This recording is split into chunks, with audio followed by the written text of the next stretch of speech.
Kisah pertama, pria di loteng. Aku seorang mahasiswa tahun kedua. Saat itu aku pindah ke rumah sewaan kecil di pinggiran kota karena lebih murah dibandingkan dengan asrama kampus. Semuanya tampak normal. Tetanggaku tidak terlalu ramah, tapi aku pikir itu hal biasa. Namun, sejak minggu kedua, aku mulai mendengar suara langkah di plafon tepat di atas kamar tidurku. Aku mengira itu tikus besar, tapi suara langkahnya terlalu berat dan teratur. Suatu malam, aku terbangun jam 2 pagi. Lampu kamar menyala padahal aku yakin mematikannya. Dan ada bau aneh seperti tubuh yang tidak mandi berhari-hari. Keesokan harinya aku naik ke loteng untuk memeriksa. Saat membuka panelnya, aku mendapati bantal selimut, botol air, dan sisa makanan. Tapi yang membuatku hampir muntah, ada kamera kecil yang diarahkan ke bawah, tepat ke arah tempat tidurku. Malam itu juga aku melaporkan kepada polisi, dan polisi datang juga pada malam itu. Mereka menangkap tetanggaku, pria berumur sekitar 50-an. Ternyata dia masuk melalui ventilasi belakang dan tinggal di lotengku selama berminggu-minggu, mengamati setiap gerakanku. Dan menurut polisi, dia pernah ditangkap karena kasus serupa. Hanya bedanya korban terakhirnya tidak seberuntung aku. Kisah kedua, musik jam 3 pagi. Aku tinggal sendiri di apartemen studio kecil. Bangun pagi sudah jadi kebiasaanku. Tapi beberapa minggu ini aku selalu terbangun. Bukan karena alarm, tapi karena musik klasik. Musiknya indah dan menyeramkan karena selalu terdengar tepat jam 3 pagi. Aku mengira itu dari apartemen sebelah. Jadi aku cuma mengetuk pintu. Tidak ada jawaban. Aku mulai penasaran. Aku tanya ke petugas keamanan dan saat itu aku tahu sesuatu yang membuat darahku dingin. Apartemen itu kosong sejak 5 tahun yang lalu.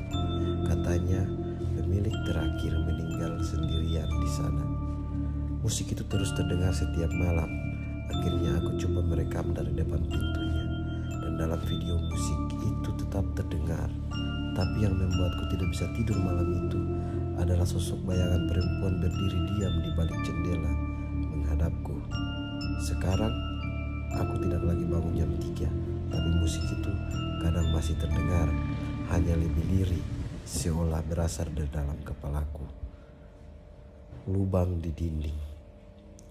Aku dan istriku pindah ke apartemen setelah menikah. Tempatnya kecil tapi nyaman. Semua berjalan baik kecuali satu hal aneh. Istriku merasa dia diawasi, terutama di kamar mandi. Awalnya aku pikir dia hanya paranoid. Tapi suatu malam, dia menunjuk ke bagian dinding belakang lemari dan berkata, "Kau dengar itu?" Aku mendekat dan benar ada bunyi klik kecil, seperti tombol kamera. Aku bongkar sedikit dinding itu dan menemukan lubang sebesar koin. Dari lubang itu, aku bisa melihat sedikit cahaya berkedip seperti lensa kamera. Kami segera lapor ke pengelola. Setelah penyelidikan, mereka temukan ruang kecil di balik apartemen tetangga yang penuh kabel, monitor, dan puluhan rekaman video, termasuk video kami mandi dan tidur. Tetangga itu sudah pergi malam sebelumnya, meninggalkan semuanya. Yang paling menyeramkan, beberapa rekaman dibuat sebelum kami pindah. Dia sudah memantau unit ini jauh sebelumnya. Kisah keempat, si tua penyendiri. Di lingkungan tempatku tumbuh ada rumah tua di ujung jalan. Penghuninya adalah pria tua penyendiri. Orang tuaku bilang untuk menjauhinya, tapi kami anak-anak kecil selalu penasaran. Suatu sore, bolaku melambung ke halaman belakang rumahnya. Aku ragu, tapi memutuskan untuk mengambilnya cepat-cepat. Saat berjalan melewati jendela belakang, aku melihat ke dalam ruangan bawah tanahnya. Ada manekin banyak, puluhan, tapi tidak semua tampak seperti boneka. Salah satu dari mereka berkedip. Aku kabur pulang sambil menangis. Orang tuaku tak percaya, tapi setelah beberapa bulan, rumah itu dikosongkan. Pria tua itu menghilang. Polisi akhirnya masuk dan menemukan ruang bawah tanah yang penuh dengan boneka dan 3 jasad manusia yang diawetkan dengan metode mengerikan. Salah satunya masih berpakaian seragam sekolah. Aku nyaris jadi korban berikutnya. Kisah kelima, bayangan di balkon. Aku tinggal di apartemen lantai 7. Di seberang unitku ada balkon yang selalu aku lihat karena langsung berhadapan. Suatu malam aku terbangun dan melihat sosok berdiri di balkon apartemen seberang. Tegak, diam, menatap ke arahku. Kupikir itu patung, tapi setiap malam sosok itu berdiri di posisi berbeda.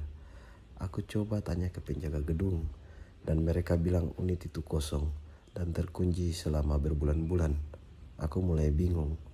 Malam berikutnya, aku nekat menggunakan teropong kecil, dan saat aku arahkan ke balkon, aku sadar sosok itu bukan patung.